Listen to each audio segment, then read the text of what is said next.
Buenas noches, mi nombre es Gustavo Hermoso, estudiante de la materia Historia y Evolución del Derecho 1 de la Universidad Bicentenaria de Aragua, y vengo a hablarles de la adquisición de un derecho y del patrimonio.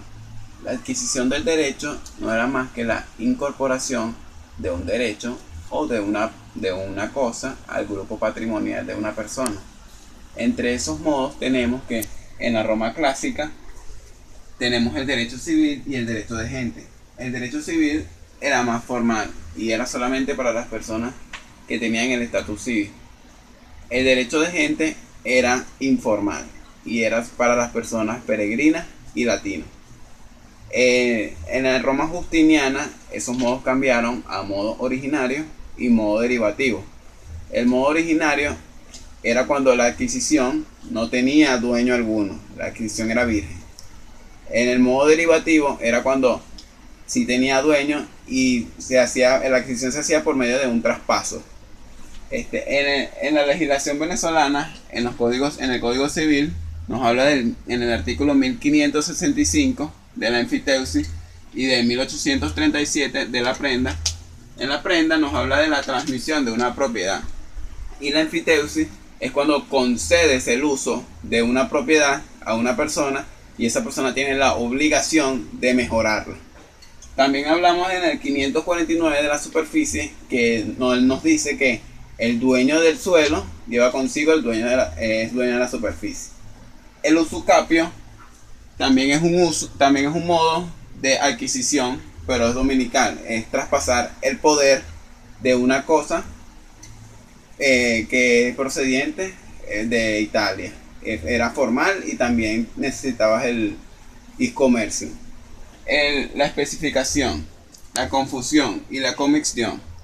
La especificación era la transformación de dos cosas de igual material a una nueva. La comixtión y la confusión era también creación de dos cosas diferentes a una nueva. La confusión era de dos cosas líquidas y la comixtión era de dos cosas sólidas.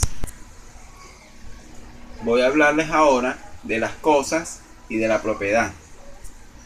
Las cosas, o como se denominaba en Roma, res, se clasifican en cosas intangibles, como lo es el aire, y las cosas tangibles, como lo son los muebles y los inmuebles. Entre las cosas tangibles están la res extra commercium, que son las cosas que no podían ser negociadas porque bien eran del Estado o eran cosas sagradas, y las res in commercium, que eran las cosas que sí podían ser negociadas o vendidas, indiferentemente de cuál sea la cosa.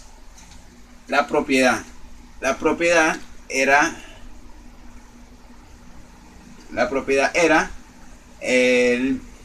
el derecho que tenía la persona de usar una cosa. Entre las clases de propiedad tenían la propiedad peregrina y la propiedad provincial. Los romanos tenían ciertas limitaciones para sus propiedades.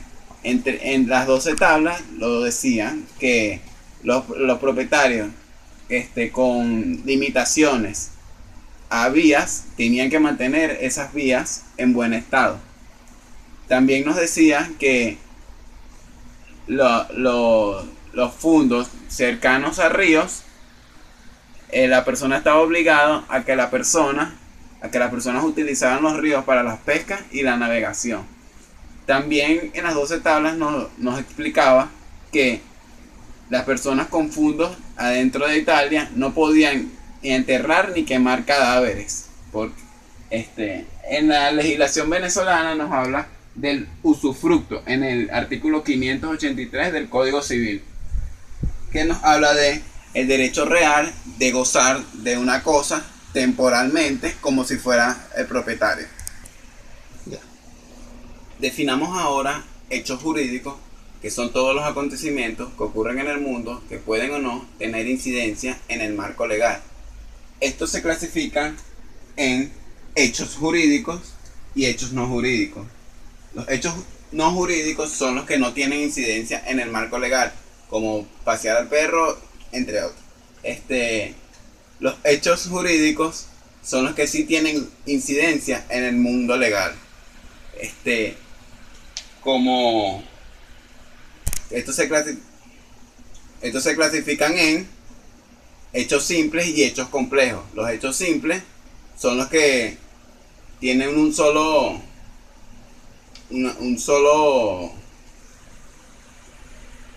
efecto jurídico, y los complejos son los que tienen más de un efecto jurídico.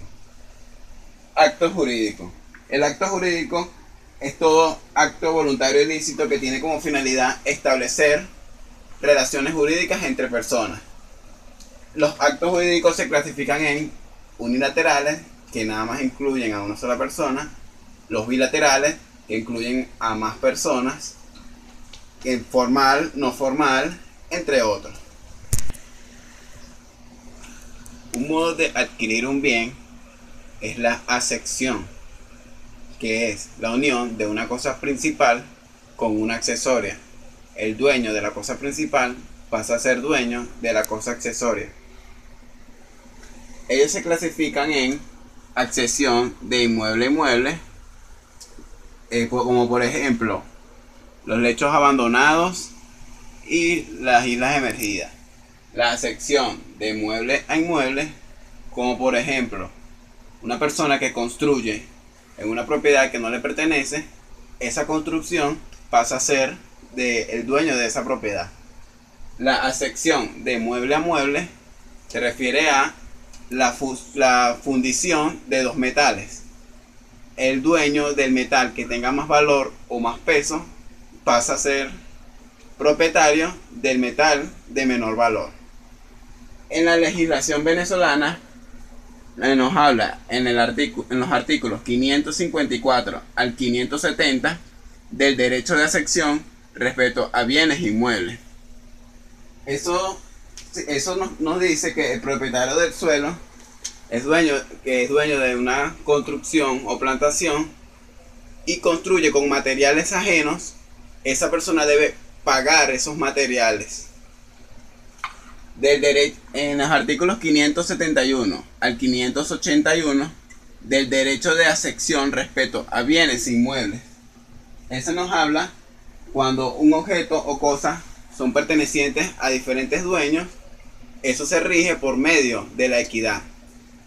En el artículo 552 del derecho de acepción respecto al producto de la cosa, se refiere a que el dueño de la cosa es dueño de lo que esa cosa produce. Dale. Finalmente, hablemos del patrimonio. Podemos definir como los bienes de una persona, como también el conjunto de derechos y obligaciones de esa persona.